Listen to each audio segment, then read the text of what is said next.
Hello, everyone, and welcome to Midnight Whispers. I know many of you listen to these stories to relax and slowly fall asleep.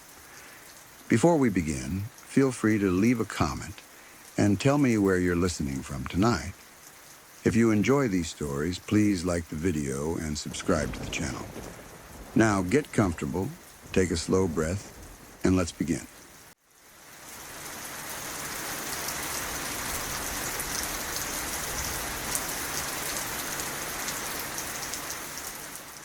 When I was in college, my two best friends and I had a routine during finals week. After long nights studying in the library, when our brains felt fried and our nerves were shot, we would meet up to smoke some pot before heading home for the night. It was our way of decompressing, of letting the stress bleed off before trying to sleep. They both lived on campus, while I lived off campus, so I was usually the one with the car. Once I finished studying, I would pick them up, and we'd drive to the same spot every time. It was a large commuter parking lot that overlooked a wide river with dense woods stretching beyond it. During the day, it was busy, full of students coming and going. At night, especially around midnight, it was almost completely empty. That isolation was part of why we liked it. It felt private, quiet, removed from everything else. That night was no different at first. It was around midnight, the air was cool, and we were parked in our usual spot. We were sitting in the car, smoking, listening to music softly, talking about exams and random nonsense the way people do when they're exhausted and slightly high. Everything felt normal. Then we noticed a police car. A local police officer was slowly driving around the parking lot, sweeping a spotlight across the rows of empty spaces. The beam of light cut through the darkness in long arcs, briefly illuminating trees, pavement, and the sides of parked cars. Even though we weren't doing anything major, paranoia set in immediately. None of us wanted to deal with the cops in the middle of the night during finals week. We quickly put out the bowl and turned the music down. The car went silent. We sat there barely moving, watching the spotlight pass by again and again, waiting for the officer to leave. Every second felt stretched out. Eventually, after what felt like forever, the police car drove off and disappeared. We waited a little longer just to be sure, then relaxed. The tension eased. We went back to what we'd been doing, joking about how paranoid we'd been and how ridiculous it felt now that the cop was gone. That sense of relief didn't last. Out of nowhere, a woman appeared. She came into view suddenly, walking right up in front of my car and stopping there. She was ragged, disheveled, and completely out of place in that empty parking lot at midnight. She stood directly in front of us, staring into the windshield. Not at one of us specifically, but at all of us, like she was trying to see inside the car. Why, the moment I saw her, a chill ran straight down my spine. Something about it was deeply wrong. People don't just appear like that. They don't silently stand in front of a car in an empty lot in the middle of the night. I couldn't understand where she had come from or why she was there, and that uncertainty was terrifying. After a few seconds that felt much longer, she turned and walked away, disappearing into the woods beyond the lot. That was it for me. I wanted to leave immediately. My body was screaming that we weren't safe. But one of my friends hadn't seen her directly and was convinced that the rest of us were just high and feeding into each other's paranoia. He laughed it off, saying we were imagining things. Against my better judgment, we stayed. I couldn't relax. I felt sick with unease. I was shaking, my heart pounding hard enough that I could feel it in my throat. I kept looking over my left shoulder, craning my neck to see behind the car, scanning the darkness. I couldn't explain why, but I felt watched. My friends joked about it, teasing me for being so on edge. I barely heard them. I was fixated on the feeling that something was very wrong. Every instinct I had was telling me that we needed to get out of there. A few minutes passed. Slowly, I started looking behind me less often, trying to convince myself I was overreacting. Maybe they were right. Maybe it really was nothing. Then I looked back again. In that instant, everything snapped into terrifying clarity. The same woman was sprinting toward the driver's side door from behind the car. She was running full speed, and in her hand was a knife. The blade caught what little light there was, just enough for me to see it clearly. There was no time to think, no time to shout. My body took over completely. Pure instinct kicked in. I started the car without saying a word, slammed my foot on the gas, and tore out of the parking lot as fast as I could. Gravel kicked up behind us as we sped away, not slowing down, not looking back. I didn't stop driving until we were completely off campus. The car was silent, except for our breathing. My hands were shaking on the steering wheel. It took a few moments before any of us could speak. When we finally did, it all spilled out at once. The realization of how close we had come hit all of us hard. Later, we learned more about what had almost happened. The woman had been creeping around the parking lot, moving between cars, deliberately circling the perimeter. She hadn't approached us from the front by accident. She had walked all the way around so she could come up from behind, out of sight, straight to my door. Police were already looking for her. She had previously killed her husband and the woman he was having an affair with. The police believed she was attempting to steal my car using violent force, and there's no doubt in my mind that if I hadn't looked back at that exact moment, things would have ended very differently. That night is, without question, the scariest thing that has ever happened to me. My friends agree. We still talk about it sometimes, even years later, because it feels unreal. One small delay, one less glance over my shoulder, one moment of hesitation, and none of us know how that story would have ended. What stays with me the most is how quiet it was right before it happened, how normal everything felt just minutes earlier, how easy it was to doubt my instincts and let someone else convince me I was imagining things. I don't ignore that feeling anymore. That night taught me that sometimes fear isn't paranoia at all. Sometimes it's your body recognizing danger before your mind catches up. And sometimes listening to it is the only thing that saves you.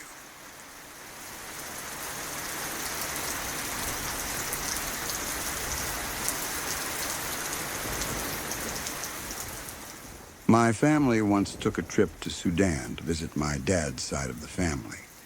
It was supposed to be a normal family visit, the kind where adults catch up, kids play outside, and everyone eats too much food.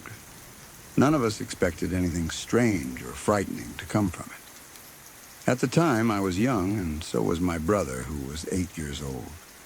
For us, it was just another trip, hot weather, different surroundings, and sleeping in unfamiliar places. We had no idea that something would come back with us. Something that would change the way we thought about travel forever. The trip itself felt long and exhausting. Sudan was much hotter than what we were used to in England. The air felt heavier, especially at night, and sleeping was uncomfortable. We didn't have air conditioning everywhere, so most nights we slept with windows open or fans running. There were bugs everywhere, which everyone brushed off as normal. We were told not to worry too much, that this was just how it was there. We used mosquito nets sometimes, but not always. As kids, we didn't think much about it. Nothing unusual happened during the trip itself. No one got seriously sick, no major injuries, no strange symptoms. When it was time to go back to England, we packed our bags, said our goodbyes, and flew home. Life went back to normal pretty quickly. School started again, routines returned, and the trip slowly became just another memory. About a week or so after we got back, my brother started complaining about itching on his back. At first, it didn't seem like a big deal. Kids get rashes all the time. Heat rash, allergic reactions, insect bites, anything could cause it.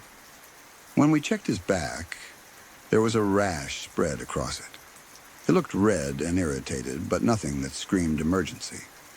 My parents assumed it was some kind of reaction to the heat or maybe something he had eaten. The rash didn't go away. Days passed, then weeks, and it only seemed to get worse. It spread more, and my brother kept scratching it, especially at night. He said it felt itchy and uncomfortable, sometimes even painful. My parents took him to the doctor. The doctor examined him, asked questions, and prescribed creams. None of them worked. The rash stayed exactly the same, stubborn and angry looking, no matter what we tried. We went back to the doctor more than once. Each time, the answer was the same. They didn't know what it was. They suggested different treatments, different explanations, but nothing helped. It wasn't behaving like a normal rash. It didn't heal, didn't fade, and didn't respond to medication. Still, no one seemed overly concerned. It wasn't life-threatening, and my brother was otherwise fine. He went to school, played with friends, and tried to ignore it as best he could. As time went on, my brother became more vocal about the pain. He said it didn't just itch anymore. It hurt. Sometimes it felt like something was pulling or burning under his skin. My mom thought he might be exaggerating.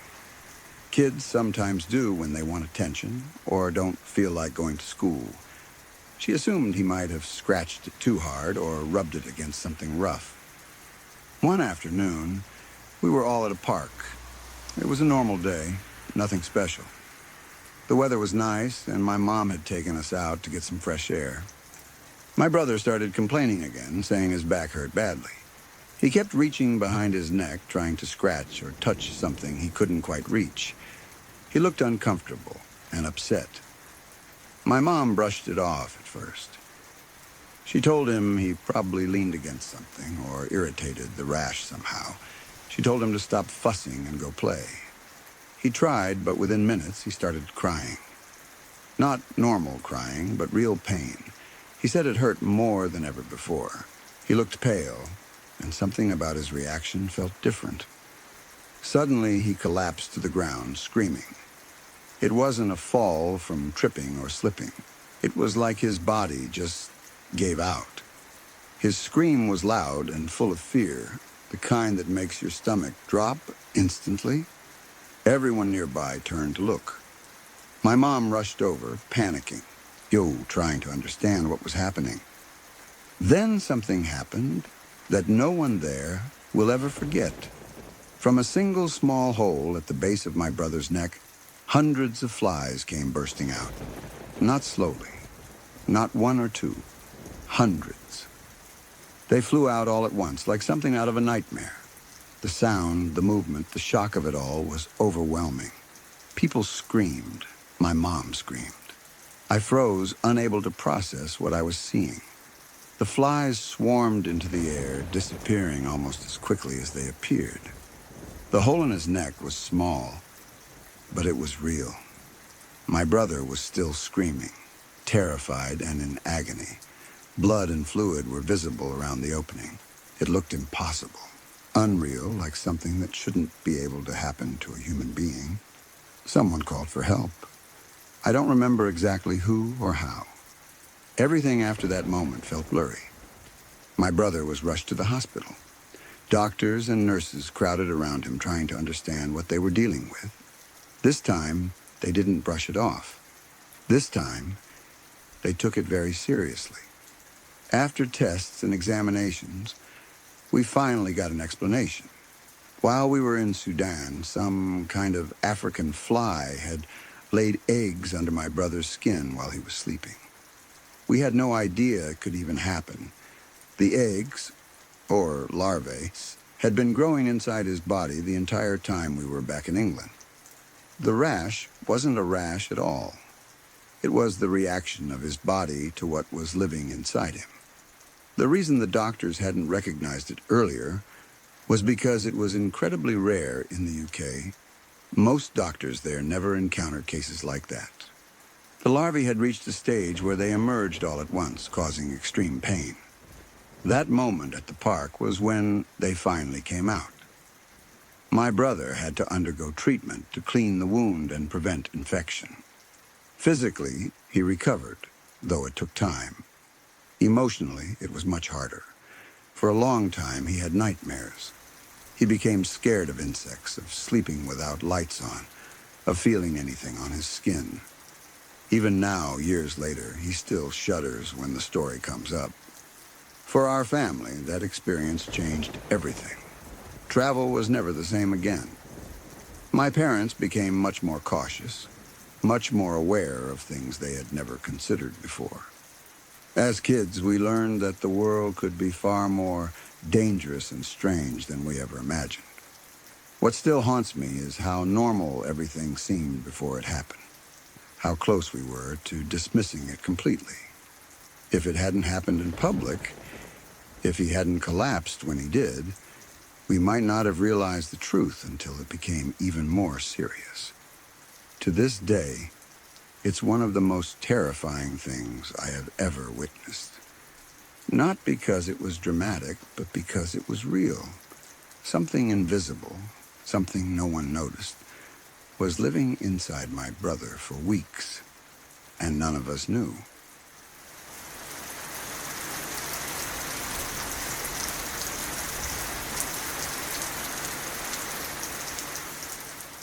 I was 11 years old when my family took a trip to Slovakia. We went together, all of us, and from an adult point of view, it was probably a very nice holiday. Big city, old buildings, history everywhere, beautiful streets, churches, museums, and guided walks. From the point of view of an 11-year-old boy, though, it was painfully boring. I didn't care about architecture. I didn't care about history. I definitely didn't care about standing quietly while adults talked in hushed voices about paintings and old stones. I just wanted something fun, something exciting, something that didn't involve walking slowly behind my parents while pretending to be interested. Every day followed the same pattern. We would wake up early, eat breakfast in the hotel dining room, and then head out to see another part of the city. More churches, more museums, more explanations about things that looked exactly the same to me. By the time evening came, my feet hurt, my head hurt, and my patience was completely gone. All I wanted was something that felt like it was meant for kids, or at least something that felt a little bit fun. One evening, after another long day of sightseeing, we finally got back to the hotel. My parents and the rest of my family sat down together, talking about the places we had visited and what we would see the next day.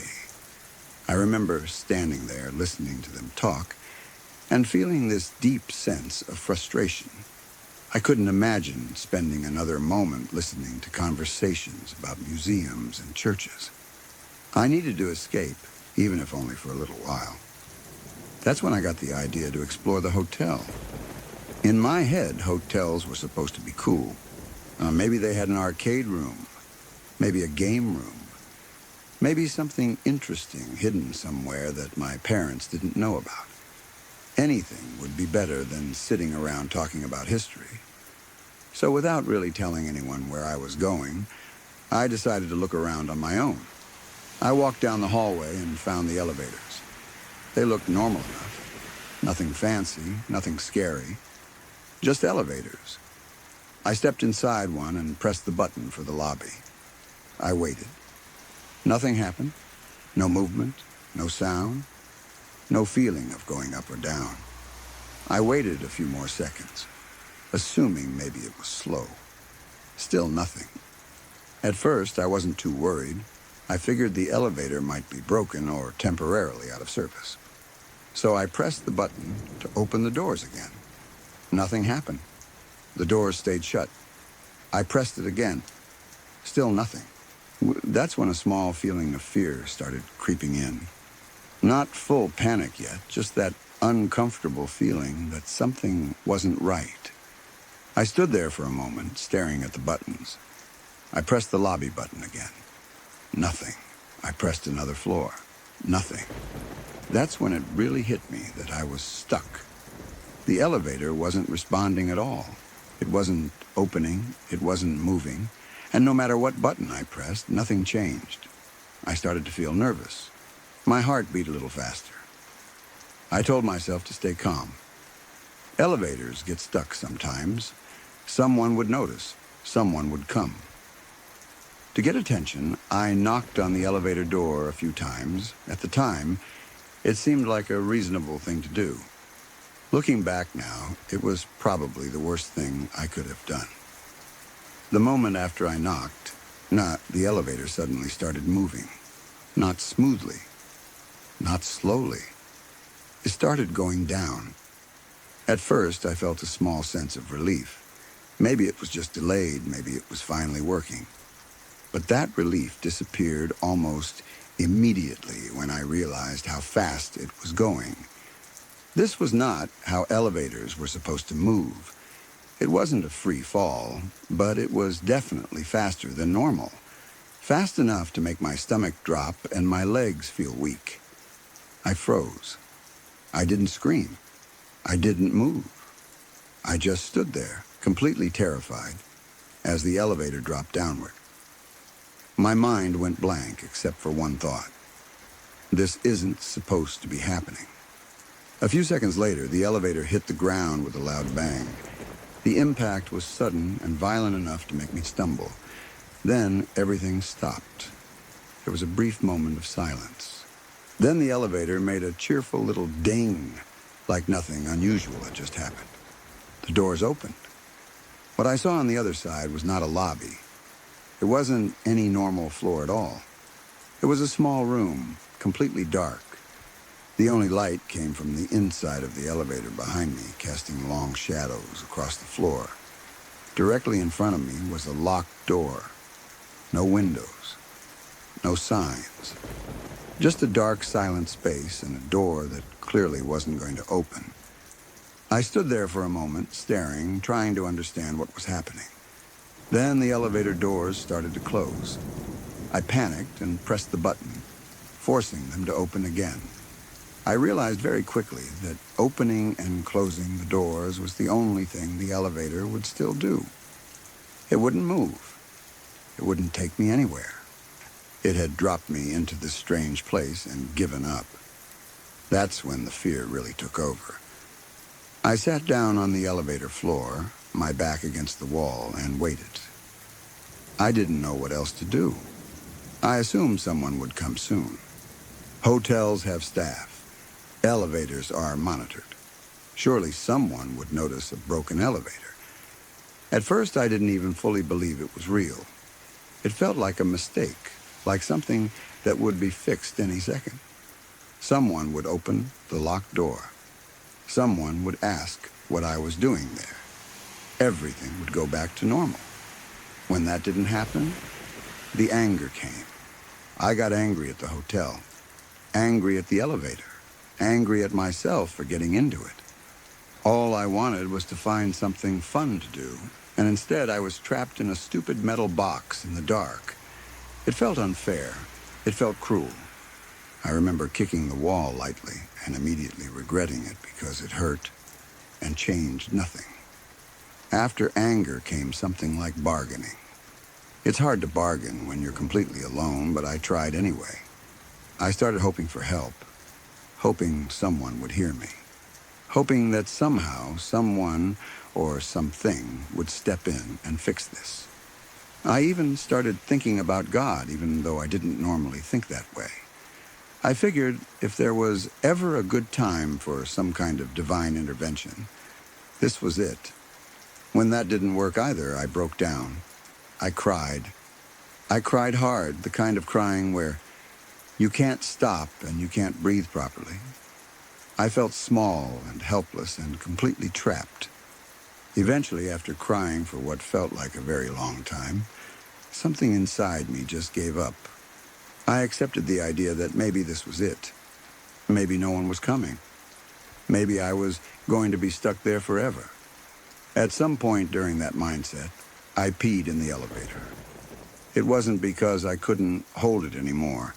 It was more out of spite. In my head, it felt like a final insult to the hotel. If they were going to leave me there, then at least someone would have to clean up my mess when they eventually found me. It was childish.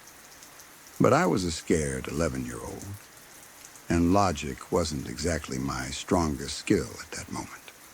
Time passed. I don't know how long. Everything felt slow and distorted. Then suddenly, I heard something. It was faint, but it sounded like footsteps. They seemed to be coming from above, maybe a few floors up. At first, I wasn't sure if it was real or if my mind was playing tricks on me, but it sounded real enough that I decided to try. I shouted for help. My voice echoed strangely in the elevator shaft. The footsteps stopped. My heart jumped. Then they moved again, closer this time. I shouted again and again as loud as I could. I didn't stop. I was terrified that if I stopped, whoever it was would leave. Then, without warning, the elevator made another ding. The doors closed. The elevator started moving upward, smoothly this time, like nothing had ever gone wrong. A few seconds later, it stopped, and the doors opened on the same floor where I had originally gotten in. Standing there was my big brother. He looked confused and relieved at the same time. He told me later that he had gone out looking for me because I had been gone for over an hour. When he heard someone shouting for help, he followed the sound and called the elevator. Just like that, it was over. To this day, I still think about how close I came to being completely lost in that place, and how the only reason I wasn't was because my brother came looking for me.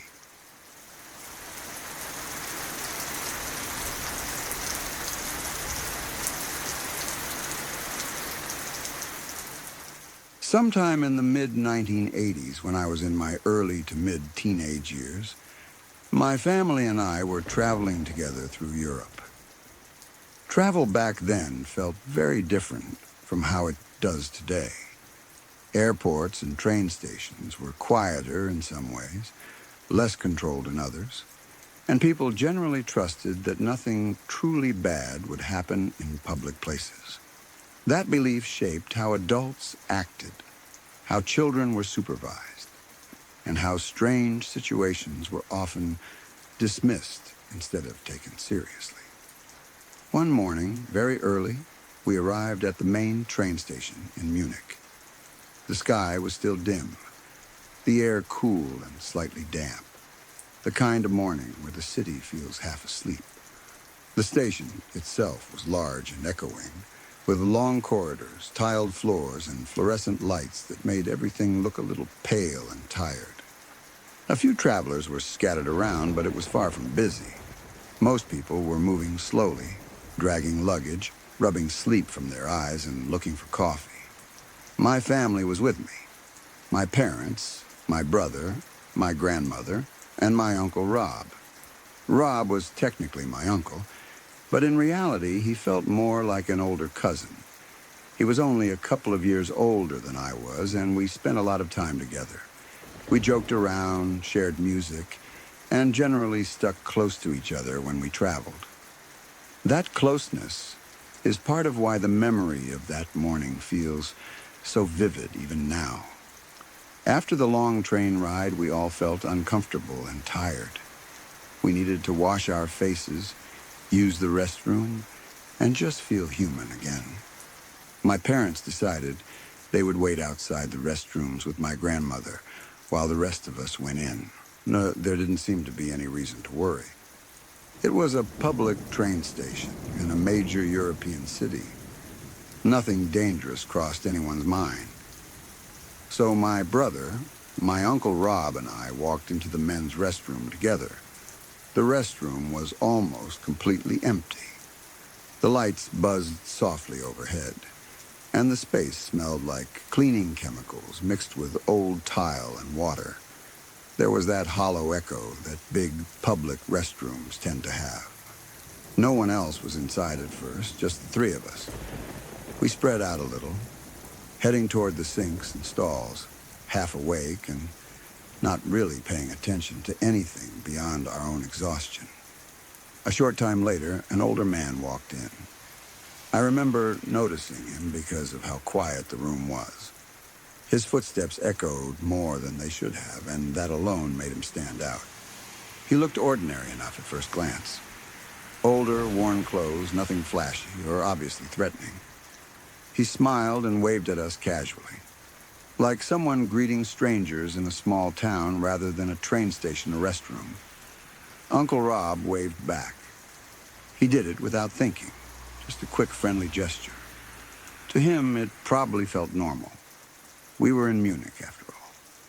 People often talk about how friendly Europeans are, how relaxed things feel compared to other places. Rob even made a comment later about how friendly people seemed there, as if that wave was just another example of cultural warmth.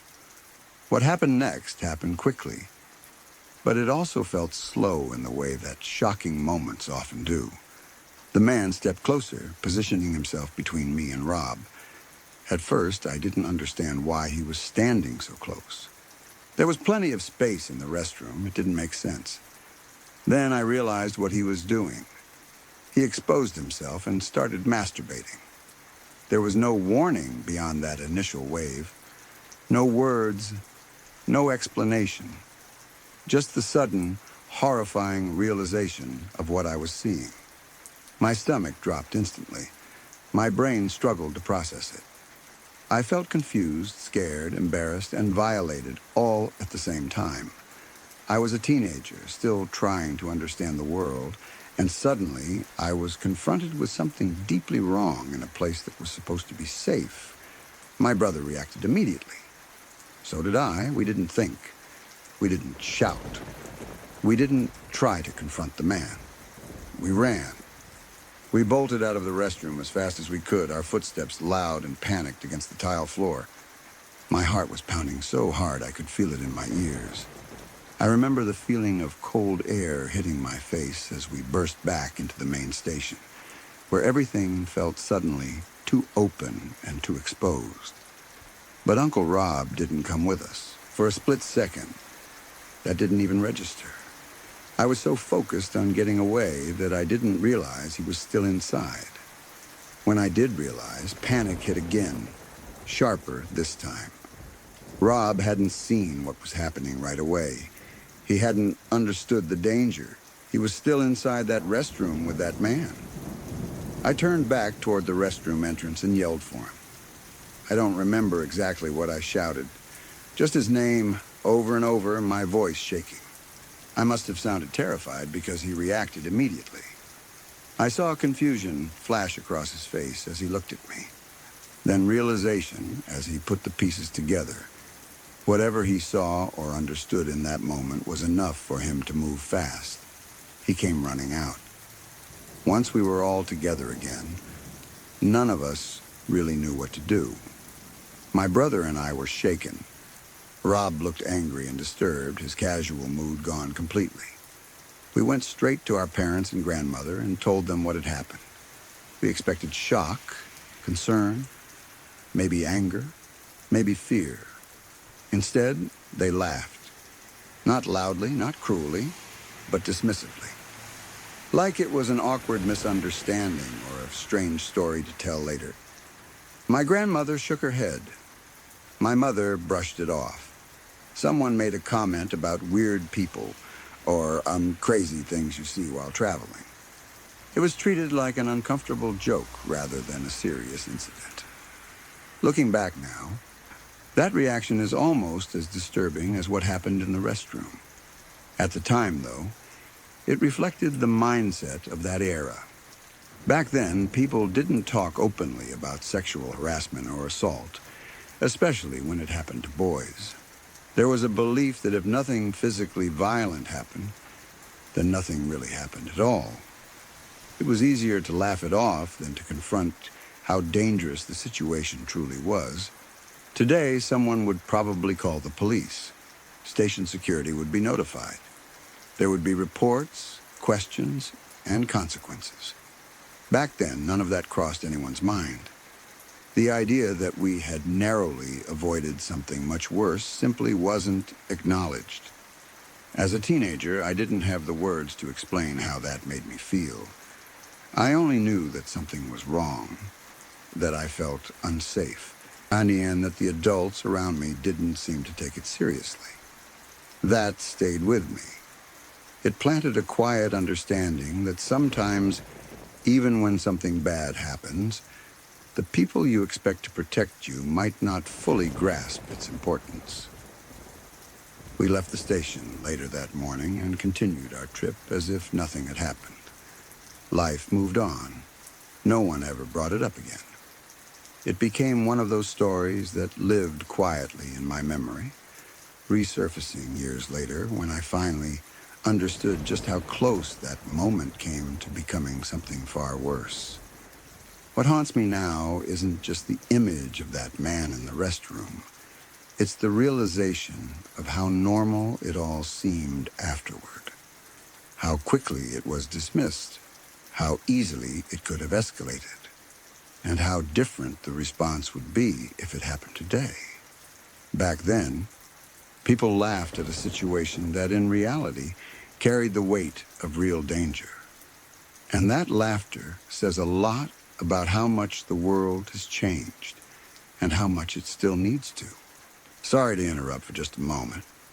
If you're new here, consider subscribing to Midnight Whispers for daily true horror stories that stay with you long after they're told, quietly unsettling and meant for the late hours. You can also turn on notifications so you're always here when a new story arrives and the night begins to stir again. Now, let's continue.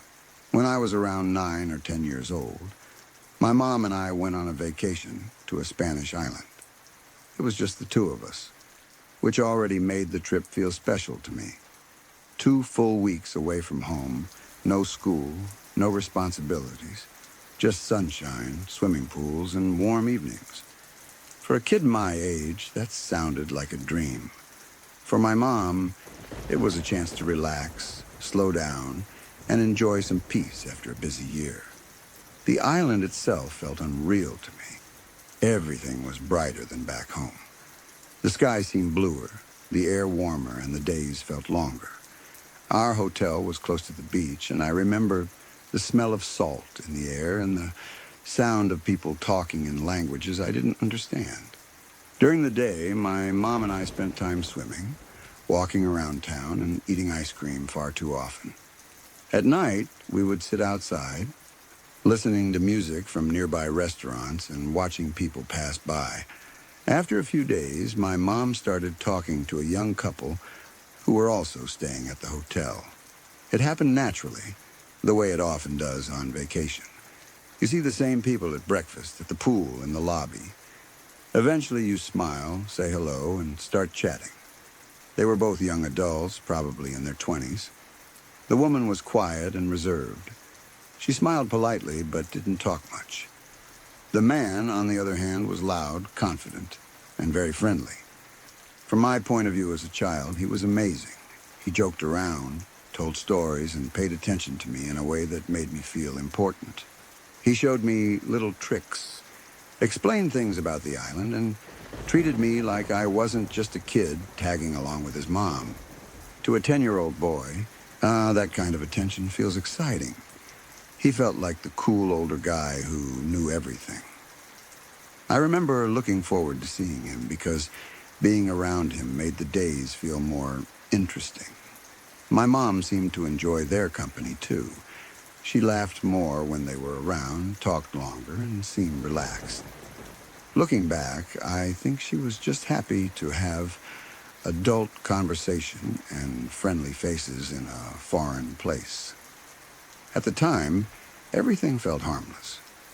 One evening, after knowing them for a few days, the couple invited us to go out for dinner with them. My mom agreed. We got dressed and went to a restaurant not far from the hotel.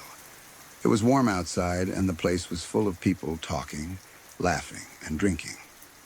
The adults ordered food and drinks, and I had something simple. They had a couple of drinks, nothing extreme, but enough that they were a little more relaxed, a little louder. The man was especially animated that night. He joked, told stories, and kept everyone entertained. The woman mostly listened. She smiled sometimes, but didn't say much. I didn't think anything of it. Adults are different, I thought. Some talk more, some talk less. Everything seemed normal.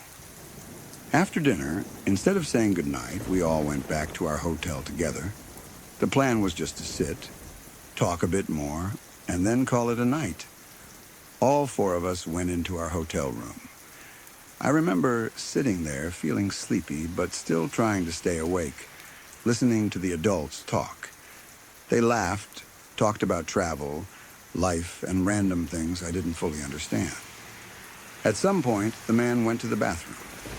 What happened next is something my mom told me years later, because at the time, I didn't fully notice it. When he left the room, the woman suddenly changed. She reached out and took my mom's hand. Her voice was low and urgent. She looked scared. She told my mom very clearly and very seriously, "Please, don't let me be alone with him. He beats me." Those words didn't fully reach me back then, but they changed everything. The man came back from the bathroom, and the mood in the room shifted instantly. I could feel it, even as a child. The air felt heavier. The smiles disappeared. My mom became tense. I was told it was time for me to go to bed.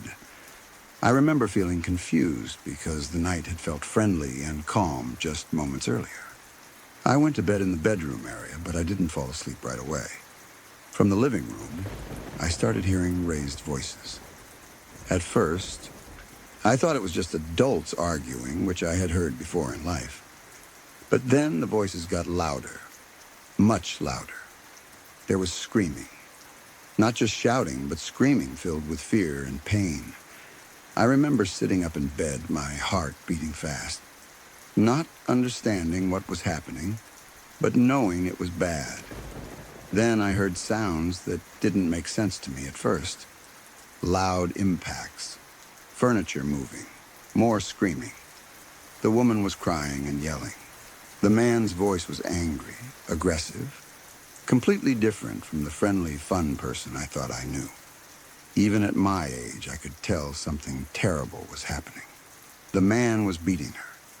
He wasn't just yelling or threatening. He was physically attacking her right there in our hotel room. The same man who had taught me cool things, who had made me laugh, who had seemed so kind, was now violently hurting the woman who had begged my mom for help only minutes earlier. My mom tried to intervene, but there was very little she could do.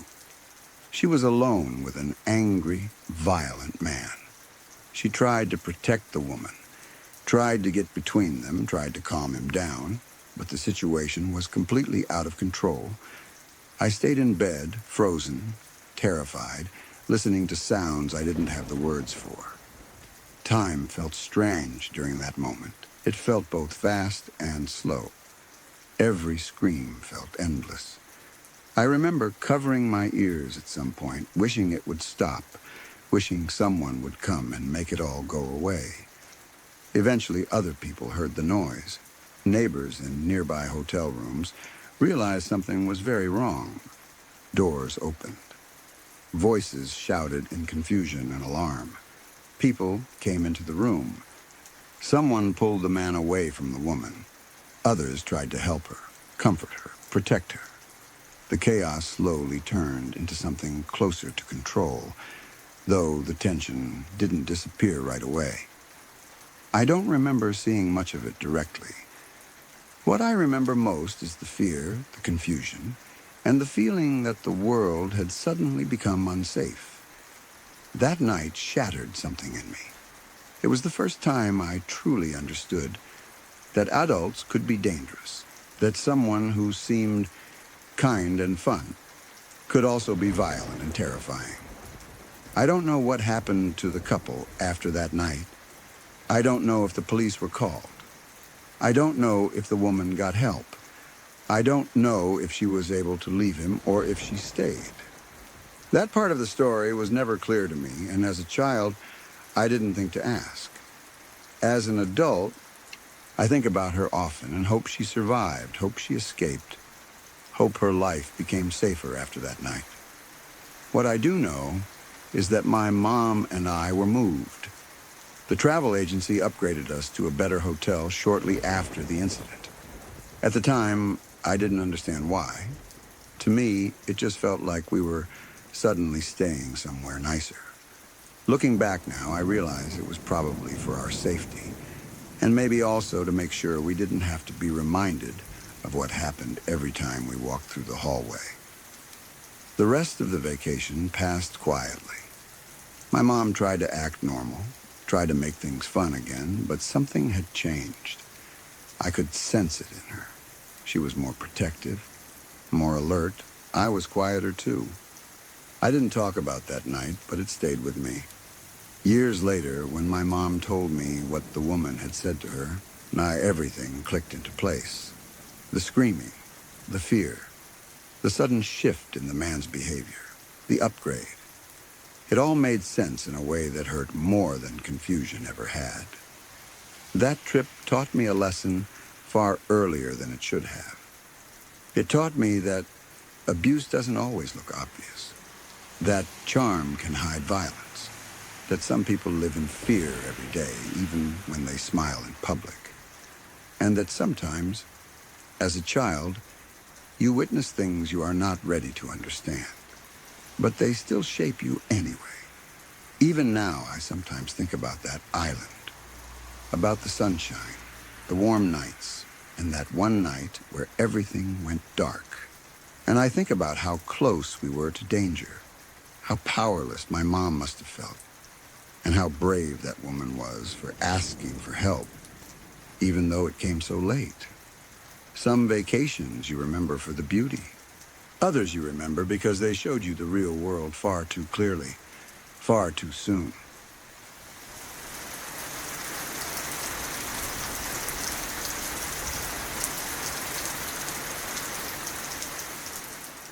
This happened when I was studying abroad.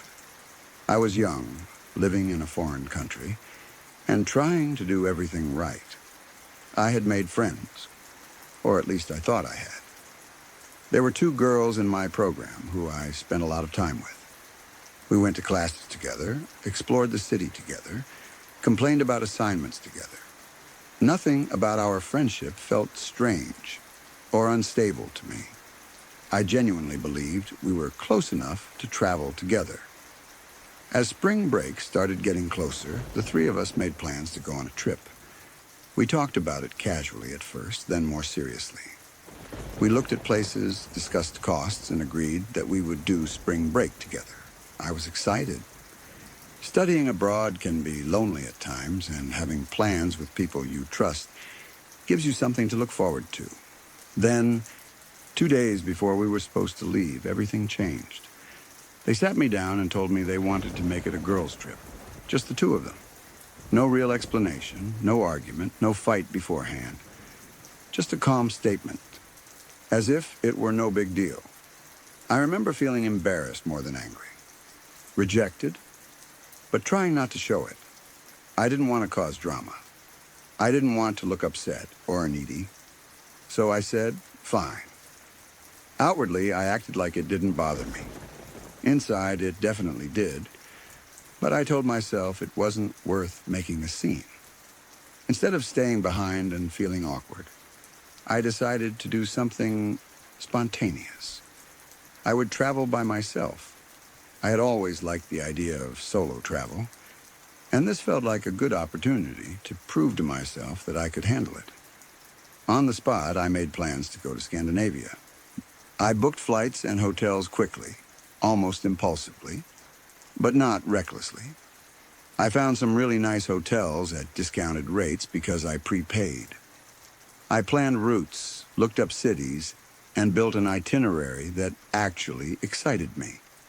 It felt empowering.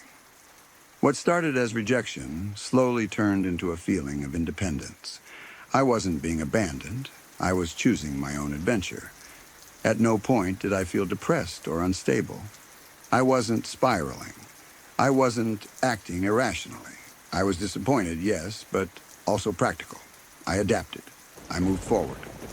Apparently, this is where everything went wrong. The two girls decided that the fact that I chose to travel alone was proof that something was seriously wrong with me.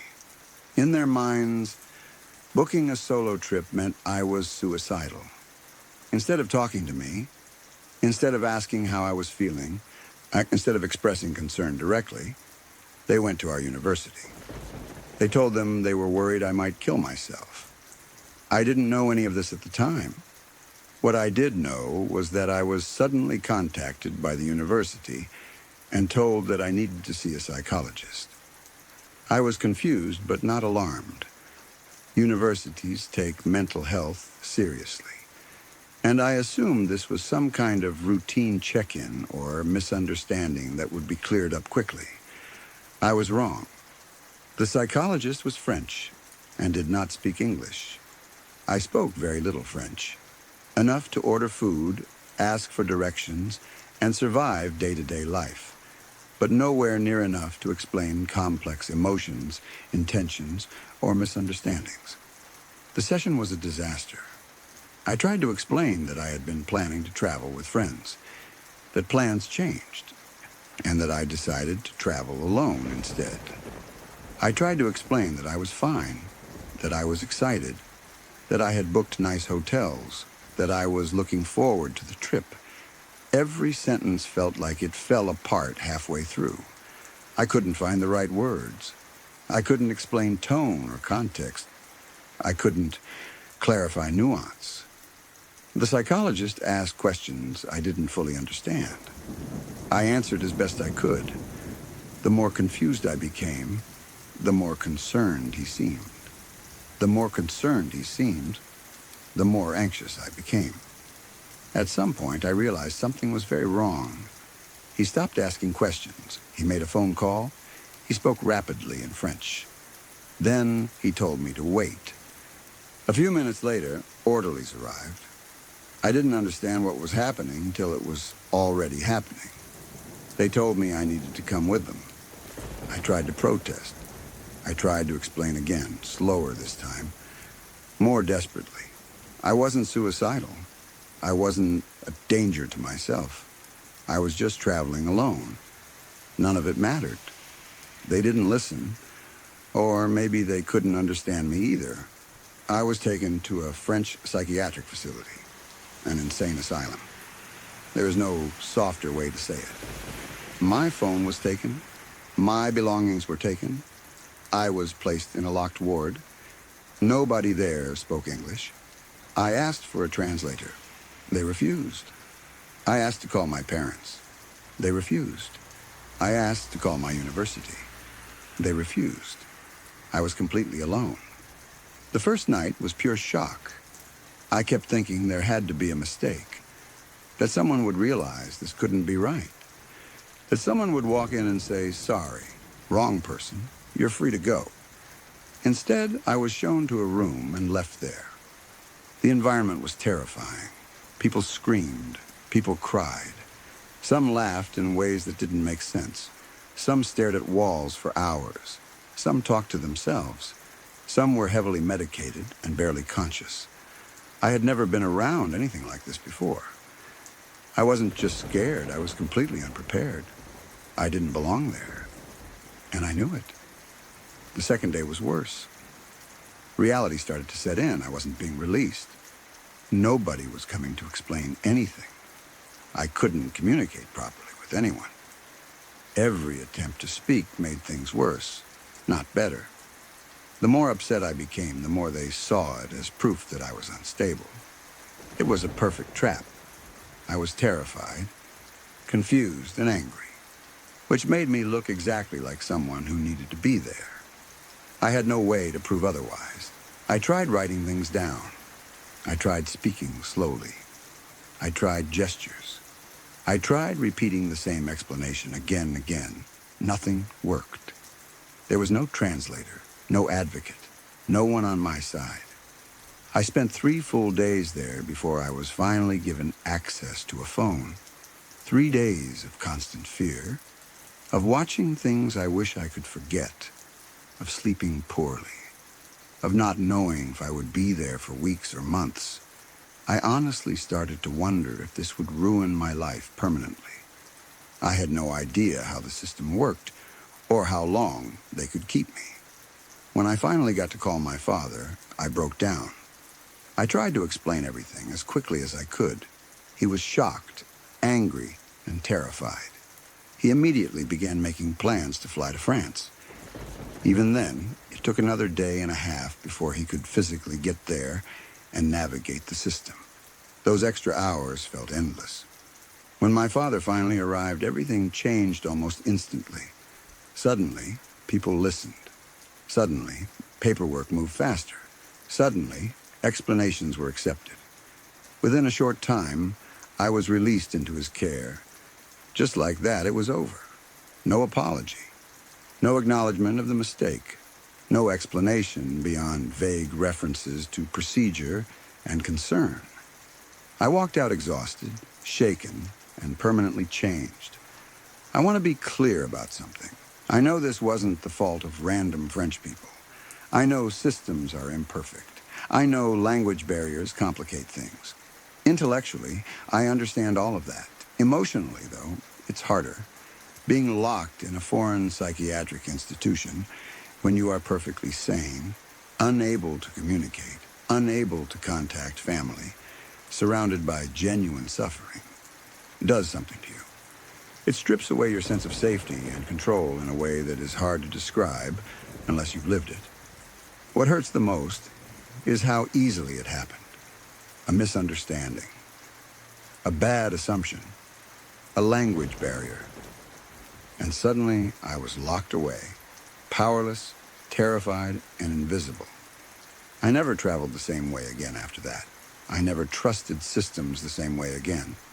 I became hyper-aware of how quickly autonomy can be taken from you when someone else decides they know your intentions better than you do. And yes, even knowing all of that, a part of me still thinks, seriously, fuck France. Not out of hatred, but out of trauma, out of fear, out of the memory of those locked doors and voices I couldn't understand. It's something that stays with you.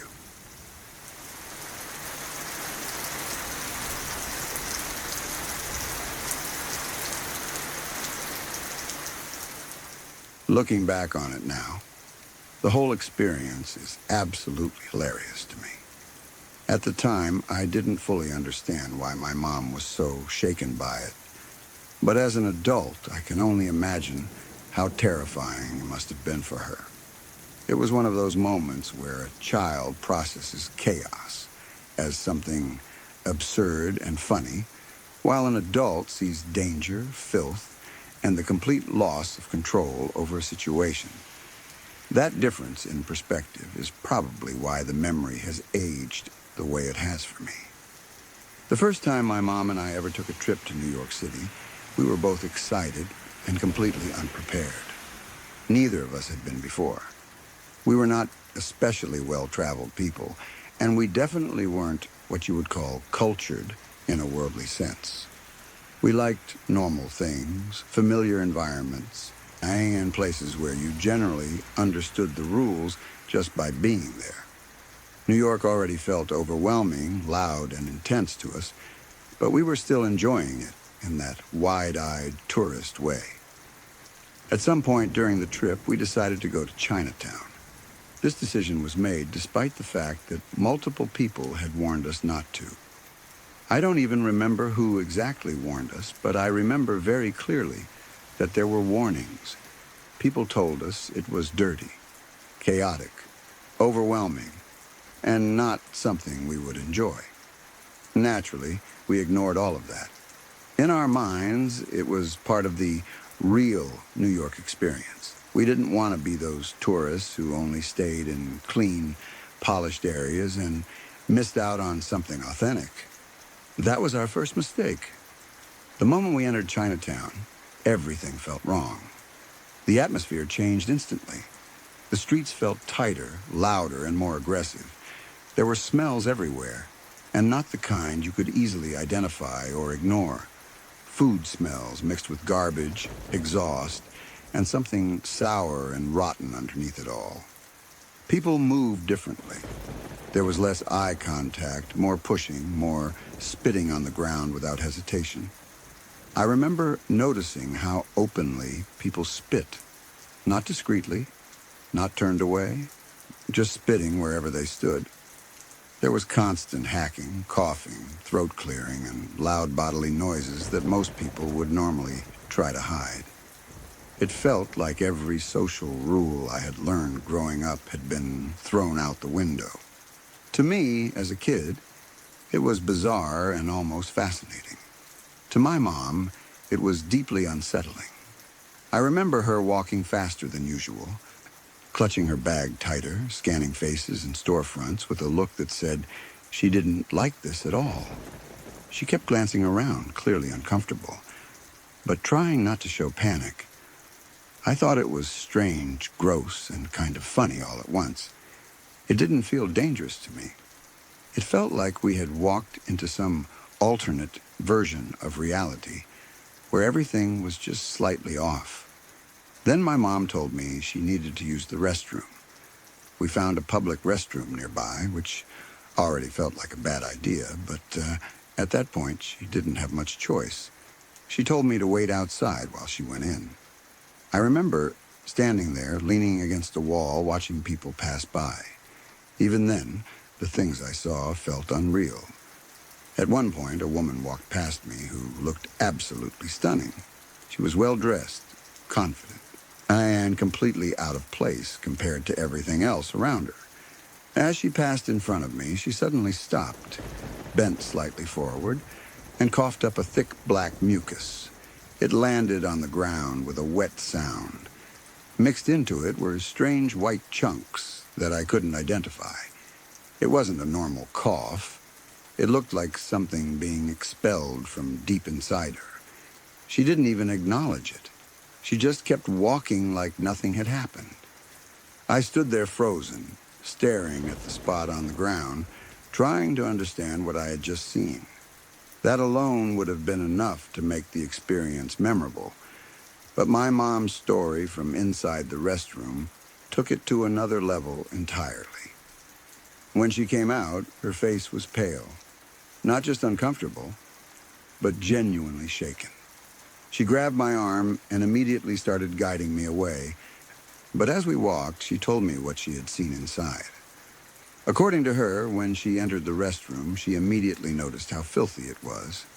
The smell hit her first, sharp and sour, like urine mixed with something metallic. As she walked toward the sinks, she saw a naked little girl standing on the counter, peeing directly into one of the sinks. The girl's father was standing next to her, holding her by the hair and pulling it upward. My mom never understood why he was pulling her hair.